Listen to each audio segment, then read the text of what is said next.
তোর বিজেপির থেকে অর্ডার দিছে হিমন্ত বিশ্ব শর্মা না তাহলে তুই টাকা খাইলি মানুষের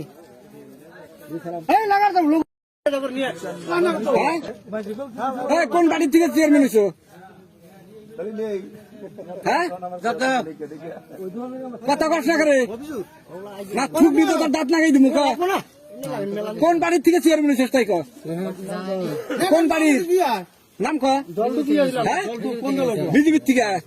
তোর বিজেপির থেকে অর্ডার দিছে হিমন্ত বিশ্ব শর্মা না তাহলে তুই টাকা খাইলি মানুষের